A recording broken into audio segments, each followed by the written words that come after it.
Okay, it's an exciting time for you as a buyer and you've just signed a purchase agreement, the seller's agreed, now what happens? So once you sign a purchase agreement, you're in a period that's called your escrow period. Basically, it's a period that protects both buyers and sellers during a real estate transaction while the other parts of the transaction get completed.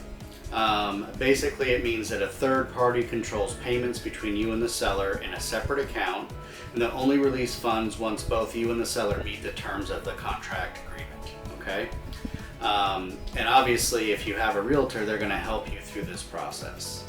So what goes into an escrow account? Basically, it's your earnest money deposit. It's the amount of money that you agreed to put down in the purchase agreement for the seller to take the home off the market. And essentially, that can be any amount. I've seen it $1,000. I've seen it tens of thousands of dollars. Depends often on whether you're paying with cash or you're using a loan, and if so, what type of loan and how much cash you're going to have to bring to the table. That earnest money deposit becomes part of your down payment. So it's not in addition to your down payment, it's part of your down payment. It's just a part that you put down early, essentially, is one way to think about it. Before you close, there's a lot of different things that will need to happen. You need to have your mortgage approved, and so there's several things that your lender is going to do during this escrow period to get your loan fully approved. There's going to be things such as a home appraisal that needs to be done, a title search that needs to be done. They want to make sure that the home you're purchasing is actually owned by the seller. They want to make sure there's no liens, things like that against the home. So, because ultimately if you fail to pay, that your lender owns the home. And so your lender wants to make sure that the home that they may own, if you should default, is going to be, they're fully going to own the home without other liens and other issues. So they're also going to require that you obtain homeowners insurance. And so there's a lot of things that happen during this period of time, and that's what's going on. So what is an appraisal? An appraisal is basically what is in a home is an appraiser's opinion of the home's value, and it's based on recent solds in your neighborhood. So they usually take a look at the three most recent, most comparable homes to the home that you're purchasing, and adjust up or down based on the condition of the home you're looking at compared to the homes that recently sold, and that's how they come up with a marketed value.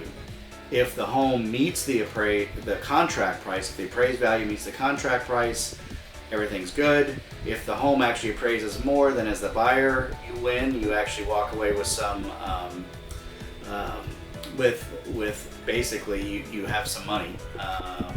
Not that you're going to get money at the closing table, but you already have some equity. You're walking into a home with equity. If it doesn't reach the contract price, if the appraised value does not reach contract price, then you and the seller actually have to start renegotiating. Either the seller comes down to appraised value, you bring extra cash to the table to make up the difference between the appraised value and the contract price, or something in between, or the contract falls apart and you walk away. Essentially, those are the different things that can happen at an appraisal. During this period, you also highly recommend to you have a home inspection. And depending on the type of home, you may need to do a well inspection, you may need to do a septic inspection, you may need to do a wood destroying organism inspection, and there may be others depending on what those initial inspectors find. You can look to spend anywhere between $500 and a couple $1,000s on those inspections, again depending on what's needed.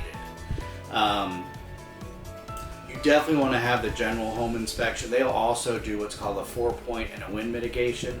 Those are important here in Florida for you to get homeowners insurance. So that once you have that inspection, you have that 4-point and the wind mitigation, that's something you could submit to your insurance agent to get an idea of what your homeowner's insurance is going to cost you. You may do other tests on the home, like lead paint, radon, asbestos, things like that. It's really up to you. We don't see that too often, but you want to have a good initial home inspection, if for no other reason to know what you might be walking into. This escrow period usually takes anywhere from 3 weeks to 6 weeks. It shouldn't take much longer than that. What's really important during this period of time, though, is if your lender's asking you for something, some paperwork, to address a condition on your conditional loan approval, get it to them as quickly as possible. You don't want to be the reason for any delay.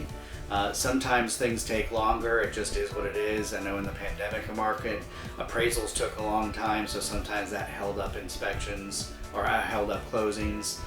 So those are just some things to keep in mind.